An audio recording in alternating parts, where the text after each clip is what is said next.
Shalom Bapak Ibu yang dikasihi Tuhan Yesus, kiranya damai sejahtera Kristus beserta kita semua.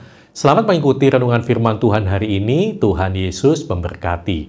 Renungan kita hari ini berjudul Wujud Disiplin Rohani. Bacaan kita terambil dari Injil Lukas pasal 22 ayat 39a yang berbunyi demikian. Lalu pergilah Yesus keluar kota dan sebagaimana biasa ia menuju Bukit Zaitun. Bapak Ibu dan saudara sekalian, berapa lama waktu yang selalu kita sediakan secara rutin untuk bersekutu dengan Tuhan atau berdoa setiap harinya? Mungkin ada yang menjawab, saya selalu berdoa selama 1 jam di pagi hari sebelum melakukan aktivitas apapun. Atau saya tidak sempat berdoa karena harus buru-buru berangkat kerja. Tetapi pada malam hari sebelum tidur saya sempatkan berdoa sebentar selama 15 menit. Atau ada juga yang mengatakan, maaf, saya tidak ada waktu untuk berdoa. Seharian harus menjaga toko, pulang ke rumah sudah sangat capek, dan mengantuk, dan sebagainya.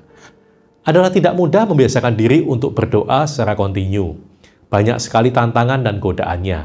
Seringkali kita mengemukakan alasan-alasan atau dalih untuk membela diri karena kita tidak mau bila disebut orang Kristen yang malas berdoa. Padahal kenyataannya kita memang jarang berdoa. Ayat di atas jelas menyatakan bahwa Yesus selalu menyediakan waktu untuk berdoa. Frasa sebagaimana biasa menunjukkan suatu tindakan yang dilakukan secara berulang-ulang atau rutin.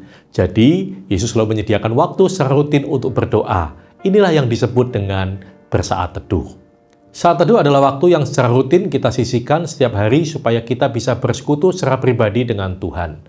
Ketika bersaat teduh, kita memberikan pujian dan penyembahan kepada Tuhan, berdoa dan juga mendengarkan Dia berbicara melalui firman-Nya yang kita baca.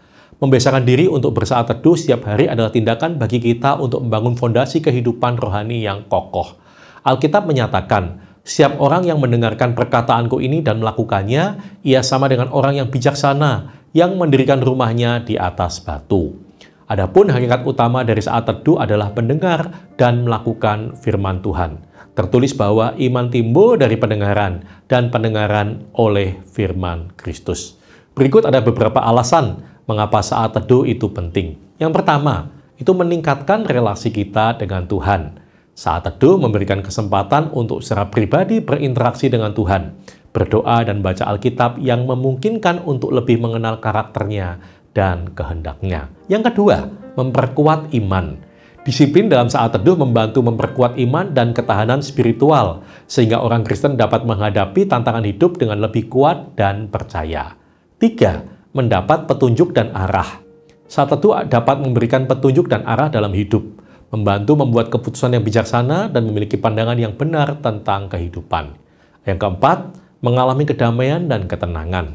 Waktu yang disisihkan untuk bersekutu dengan Tuhan dapat membawa kedamaian dan ketenangan dalam jiwa, mengurangi stres dan kecemasan, serta mengisi kembali energi rohani. Yang kelima, meningkatkan rasa syukur. Saat teduh mendorong untuk merenungkan berkat-berkat Tuhan dan mengucap syukur atas segala hal, sehingga hati dipenuhi dengan rasa syukur dan cinta kasih. Dan yang keenam, memperoleh kekuatan rohani.